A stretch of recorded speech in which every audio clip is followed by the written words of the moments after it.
नमस्कार, वंदे मातरम। मैं हूं श्यामगिरी। आप देख रहे हैं हमारा चैनल मुद्दा भारत का। मुद्दा भारत का यानी मुद्दा आपका।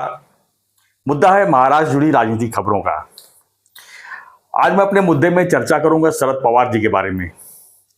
जी हाँ, शरद पवार जी का जो हम बात करते हैं कि अब उनकी कैरियर खत्म हो गई है, उनके पार्टी टूट गई है, उनके सब लोग चले गए छोड़ के, अब उनका कोई वैल्यू नहीं है। लेकिन उन्हें लोकसभा में दिखा दिया कि आज भी हम जो है महाराष्ट्र के राजनीति के शहंशाह हैं। तो फ्रेंड्स, मैं पवार साहब के बारे में शुरू करता हूं 2014 से। 2014 में सभी पार्टियां अलग चुनाव लड़ी, यानी कि एनसीपी, कांग्रेस, बीजेपी और शिवसेना। शिवसेना और बीजेपी का युति नहीं हो पाया और बड़ी लंबी पारी के बाद यानी 25 साल के बाद जो है युति टूट गई, यानी शिवसेना बीजेपी का जो गठबंधन था टूट गया और सभी पार्टियां अलग अलग चुनाव लड़ी। और उसका रिजल्ट भी आया जिस तरह से, क्योंकि 2014 के पहले देश में कोई मोदी लहर नहीं थी, यानी कि बीजेपी भी अलग थलग पड़ी थी और एक हाथ से सत्ता जो है कांग्रेस ही चला रही थी। लगातार 2 बार सेंट्रल में, लगातार 3 बार महाराष्ट्र में, यानी कांग्रेस और एनसीपी मिलकर जो है लगातार जो है सत्ता में बनी हुई थी। उसके बाद मोदी जी की सुनामी आई और 2014 में जो है सत्ता परिवर्तन हुआ। पहले केंद्र में बहुमत से सरकार बनी मोदी जी की, और वही लहर जो है महाराष्ट्र में भी आई और महाराष्ट्र में भी जो है बीजेपी पहली बार 100 के पार जो है सीट लाई, यानी 123 सीट जो है जीत के आई थी। हालांकि बहुमत का आंकड़ा 145 चाहिए था, लेकिन 123 सीट पर जो है बीजेपी चुन के आई और उसमें बड़ा गेम खेला उस समय पवार साहब ने। पवार साहब ने ऐसा आग लगाई शिवसेना बीजेपी में। एक तो दोनों की युति टूटी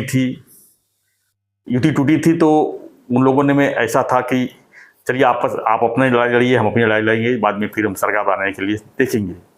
लेकिन उस गैप को और लंबा गैप कर दिया पवार साहब ने क्या कहा, हम बिन शर्त बीजेपी को हम पटिम्बा देते हैं, यानी कि सहयोग देते हैं और आप जो है सरकार बनाइए। और बीजेपी ने खुशी खुशी सरकार भी बना ली। 2 महीना सरकार चली। अपोजिशन में जो है शिवसेना बैठी और पक्ष में फडणवीस साहब की सरकार, यानी कि फडणवीस जी पहली बार मुख्यमंत्री बने और उनको जिम्मेदारी दी गई महाराष्ट्र की। और 2 महीने बाद फिर शिवसेना को जो है फडणवीस जी ने ही शामिल कर लिया। अब देखिए, यहाँ पर फडणवीस जी जैसे ही आए, यहाँ पर पवार साहब का कहानी खत्म नहीं हुई। वो बैकग्राउंड में कुछ ना कुछ खेल खेल रहे थे। शिवसेना को ऐसे भड़का रहे थे जैसे शिवसेना बीजेपी के साथ रहकर भी अपोजिशन पार्टी बनी हुई थी, यानी कि मोदी जी के बारे में अनाप शनाप बोलना, संजय राउत का लेख लिखना सामना में, यानी जो भी योजना बीजेपी कुछ करती थी, काम करती थी, उसका विरोध जो है कांग्रेस एनसीपी जो विपक्ष में थी वो नहीं करती थी, शिवसेना करती थी। ये सब गेम जो है पवार साहब का ही था। फिर किसी तरह चला 5 साल। कोई राजीनामा जेब में ले घूम रहा है, कोई कुछ कर रहा है। और फिर आई 2019 की पारी। 2019 में फडणवीस जी ने चाहते तो फिर से अकेले चुनाव लड़ सकते थे, लेकिन उन्होंने देखा कि कांग्रेस और एनसीपी साथ में चुनाव लड़ने जा रही है, तो उन्होंने शिवसेना को साथ में ले लिया और फिर से युति गठबंधन जो है 2019 में चुनाव लड़ी। पवार साहब का यहाँ पे भी गेम रुका नहीं है।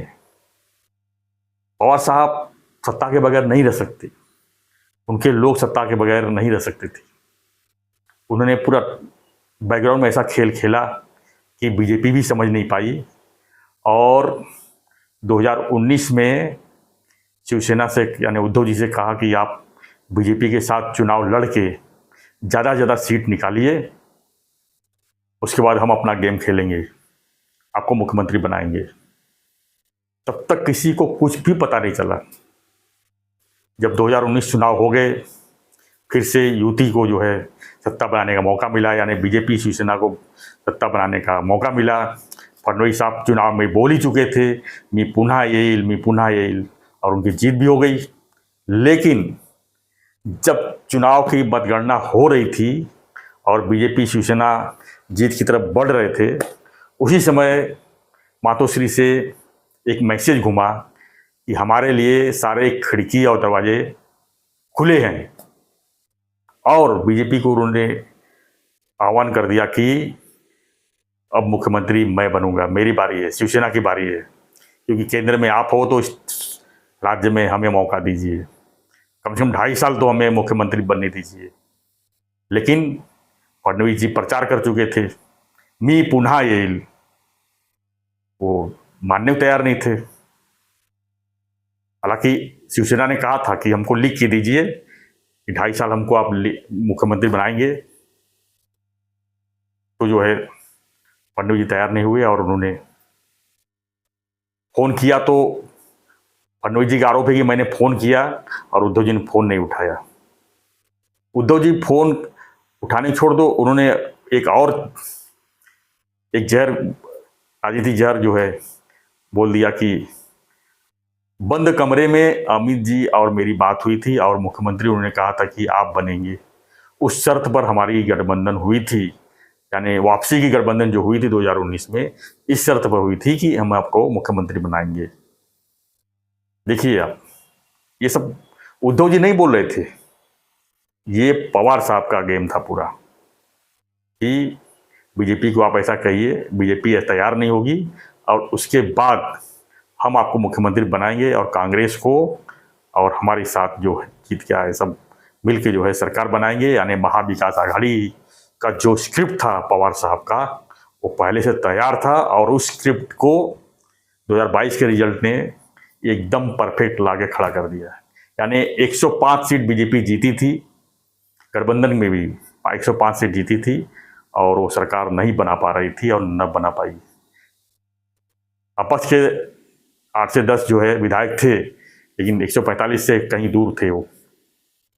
तो ऐसे में महाविकास आघाड़ी बनी और पवार साहब जो है पूरी तरह से जो है सरकार में शामिल होकर शिवसेना को साइडलाइन करके, भले मुख्यमंत्री उद्धव जी बने लेकिन पूरी सरकार जो है एनसीपी ने चलाई। यहाँ भी आरोप लगे कि एनसीपी जो है पूरा फंड जो है अपने पार्टी के इस्तेमाल कर रही है और शिवसेना को, विधायकों को जो है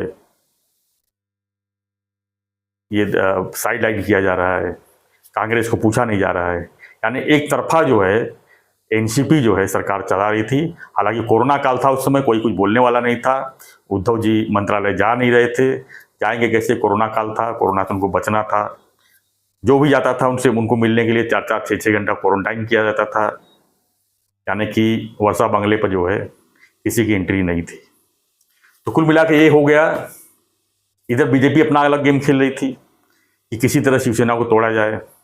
उन्होंने शिंदे साहब को बराबर संपर्क में रखा हुआ था और शिंदे साहब भी अपने आप को अनकंफर्टेबल महसूस कर रहे थे, क्योंकि वहाँ पर एनसीपी की पूरी मतलब फौज हावी हुई थी। उसमें शिंदे साहब को जो है एक तरह से रबर स्टैम्प की तरह इस्तेमाल किया जा रहा था, उनसे कोई राय मशवरा नहीं लिया जा रहा था, उनको खाली साइन करने के लिए कहा जा रहा था, ऐसा उनका आरोप है। और उसका फायदा बीजेपी ने उठाई और शिंदे साहब को कहा कि आप जितने विधायक लेके आ सकते हो लेके आइए, बाकी का काम मैं करूंगा। तो 40 विधायक को लेकर शिंदे साहब गायब हुए, जो सूरत से होते हुए गुवाहाटी तक पहुंचे और 2022 में जो है फिर से सत्तांतर हुई।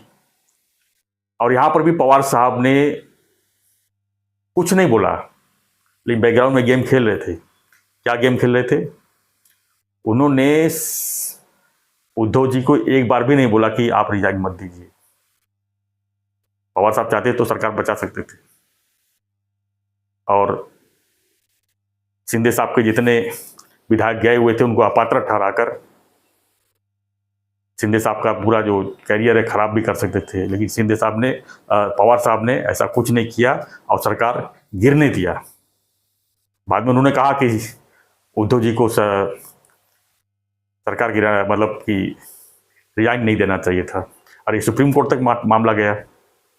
अगर उद्धव जी रिजाइन नहीं दिए होते तो चांस था उनको फिर से घर मतलब सरकार वापसी का। हालांकि वो नहीं हो पाया, लेकिन पवार साहब को लेकर जिस तरह से महाराष्ट्र में राजनीति चलती रही तो शिंदे साहब का शिवसेना टूट गई उद्धव जी की। शिंदे साहब 40 विधायक लेके आ गए, सरकार बन गई।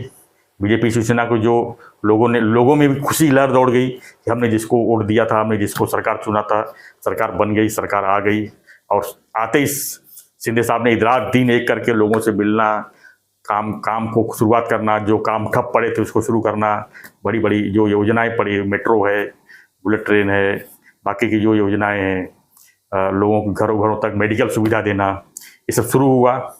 नो डाउट काम लोगों के लिए, हित के लिए हुए, अच्छे काम हुए। जो काम बंद पड़े थे फंड की वजह से, क्योंकि सेंट्रल में गवर्नमेंट थी बीजेपी की, वो किसी भी हालत नहीं चाहती थी कि उद्धव ठाकरे की सरकार अच्छे से काम करे और उनको नाम और शोहरत मिले। वो कतई नहीं चाहेंगे, कोई भी सरकार नहीं चाहती।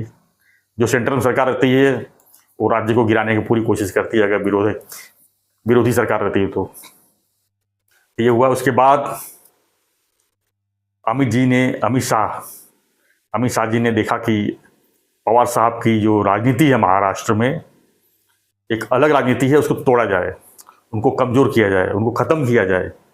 उस हिसाब से अजीत दादा को जो है वहाँ से फोड़ा गया। अजीत दादा ने भी 40 विधायक लेके, जैसे शिंदे साहब निकले थे वैसे लेके निकले। मामला कोर्ट में गया, पद चिन्ह और पक्ष सब मिल गया। अब लोगों को लगा कि शिवसेना टूट गई, एनसीपी टूट गई, बचा कौन? कांग्रेस का तो अस्तित्व ही नहीं महाराष्ट्र में। सिर्फ एक लोकसभा सीट आए, उनका चिन्ह उनके आए थे, जो भी बाद में एक्सपायर हो गए, वो यानी कि उनकी डेथ हो गई जो थे। तो कांग्रेस को जीरो हो गया, एनसीपी खत्म हो गई, जो थे वो सब बीजेपी के साथ में आ गए, एनडीए में आ गए। तो ऐसे में जो लोकसभा चुनाव 2024 अभी हाल ही में हुआ, ऐसा गणित लगाया जा रहा था, हम लोग भी गणित लगा रहे थे कि विपक्ष में है क्या, विपक्ष पास नेता ही नहीं है तो चुनाव कौन लड़ेगा, लोग किसको वोट देंगे, नए नए चेहरों कोई नहीं चाहेगा। लेकिन पवार साहब का गेम अलग ही था। उन्होंने क्या किया? मनोज जरांगे को हथियार बनाया। जी हाँ, सबको पता है, नहीं तो ऐसे कितने आंदोलन हुए। मराठा आरक्षण का मुद्दा जो है कोई नया मुद्दा नहीं था। इसके पहले 1 मराठा लाख मराठा के नाम से कितनी बड़ी मोर्चा निकली थी, उसको बीजेपी ने बराबर हैंडल किया, फडणवीस जी ने हैंडल किया, और उसको आरक्षण दे के बाद में भले कोर्ट से खारिज हो गया, अलग बात है। और वो भी आरोप लगा कि उद्धव जी की वजह से जो है कोर्ट में मामला टिक नहीं पाया। खैर वो बात की बात है। लेकिन जिस तरह से मनोज जरांगे के ऊपर लाठीचार्ज पहले हुआ शुरुआत में, और उस मामले को जिस तरह तूल पकड़ाया गया, और पवार साहब ने पूरी तरह से उसमें अपनी भूमिका पर्दे के पीछे रखी, और एक मराठा समाज को जो एकजुट किया उन्होंने, नो डाउट उसी का नतीजा है आज लोकसभा में 10 सीट में से 8 सीट पवार साहब को मिला। ये मराठा समाज की बहुत बड़ी जीत हम कह सकते हैं कि मराठा समाज की वजह से जो है मराठा आरक्षण का मुद्दा बना के, हालांकि लोकसभा चुनाव तक मनोज जरांगे का मामला ठंडा पड़ गया था, लेकिन बैकग्राउंड में कहीं ना कहीं ये सब कुछ चल रहा था, ये सब चीज़ पवार साहब के अंडर में चल रहा था, और इसको कोई समझ नहीं पाया। और उसका रिजल्ट आप देख रहे हैं कि लोकसभा चुनाव में हुआ किस तरह से। तो पवार साहब ने महाराष्ट्र की राजनीति में इस तरह से गेम लगातार खेल रहे हैं कि किसी को भनक भी नहीं लग सकती। अब बारी है विधानसभा की। भाजपा चिंतन बैठक कर रही है, मीटिंग पे मीटिंग हो रही है, दिल्ली में मीटिंग हो रही है, महाराष्ट्र में मीटिंग हो रही है, टीम वही है, कुछ भी बदला नहीं गया है। अध्यक्ष बावनकुले जी हैं, सर्वा देवेंद्र फडणवीस जी हैं, गाइडलाइंस केंद्र की है, सब कुछ वही है। तो ऐसे में सवाल यही बार बार उठ रहा है कि अब महाराष्ट्र की सत्ता का क्या अक्टूबर में होने वाले चुनाव में फिर से कुछ नया गेम होगा, फिर सत्ता परिवर्तन होगा कि नहीं। सब लोग अभी 50-50 कह रहे हैं, कोई 60-40 कह रहा है कि 50% महाविकास आघाड़ी 50% एनडीए, कोई कह रहा है 60% महाविकास आघाड़ी, 40% एनडीए। क्या होने वाला है किसी को पता नहीं। एग्जिट पोल, सर्वे सब फेल हो रहे हैं महाराष्ट्र के राजनीति से। तो विधानसभा के लिए 288 सीटों के लिए जो लड़ाई है, ये बहुत बड़ी लड़ाई है। और ऐसा लग रहा है कि बैकग्राउंड में पवार साहब कुछ न कुछ बड़ा कर रहे हैं जो किसी को अभी भी पता नहीं चल रहा है। और उद्धव जी लगातार मोदी के खिलाफ जो है जहर उगलते ही जा रहे हैं। एक बार चर्चा हुई थी कि मोदी जी जो है उद्धव जी को शायद अपनी तरफ खींचेंगे, कुछ न कुछ होना भी चाहिए, क्योंकि समान विचारधारा के पार्टियां एक साथ रहती है तो लोग भी विश्वास रखते हैं। जैसे कि शिवसेना और बीजेपी एक बहुत बड़ी संगठन गठबंधन पार्टी थी, जिसको पवार साहब तोड़ने में तो कामयाब हो गए और सत्ता में भी उन्होंने सत्ता भी दिलाई, आगे भी तैयारी कर रहे हैं। तब सवाल यही उठता है कि 2024 विधानसभा चुनाव में पवार साहब का गेम प्लान क्या हो सकता है। कुछ नहीं कहा जा सकता। कभी कहा जाता है पवार साहब बीजेपी के संपर्क में है, अमित शाह जी से मिल के आए हैं, कभी अडानी के जरिया बनाया जा रहा है। लेकिन सही जवाब कोई दे नहीं पा रहा है। सही जवाब लोकसभा चुनाव परिणाम में देखने को मिला है कुछ हद तक, लेकिन अब सब यही कह रहे हैं कि विधानसभा चुनाव में क्या होगा। बीजेपी की यही रणनीति रही तो विधानसभा चुनाव में भी काफ़ी नुकसान हो जाएगा। अगर नुकसान हुआ तो सत्ता परिवर्तन होना तय है, और सत्ता परिवर्तन अगर हो गया तो सेंट्रल में बीजेपी सरकार है, एनडीए सरकार है, और यहाँ पर अगर महाविकास आघाड़ी सरकार बनती है तो फिर वही स्थिति हो सकती है विकास की। यानी कि जो योजनाएं, जो इंफ्रास्ट्रक्चर चालू है, जो योजनाएं शुरू है, उसके लिए फंडिंग की ज़रूरत पड़ती है। सेंटर के बिना मदद के जो है कोई काम नहीं होता है। ऐसे में क्या होगा, फिर से एक बार महाराष्ट्र पीछे की तरफ जाएगा। उसके बारे में कोई नहीं सोचता। उसके बारे में हमें और आपको सोचना है कि क्या करना चाहिए, किसको वोट देना चाहिए, किस तरह देना चाहिए। क्योंकि आज महाराष्ट्र की स्थिति ऐसी है कि हम किसको वोट दे रहे हैं और सरकार किसकी बन रही है कुछ पता नहीं चलता। अजीत पवार का भी कोई भरोसा नहीं है, कब वो बाहर जाएंगे, क्या होगा पता नहीं, भविष्य तो नहीं कहा जा सकता।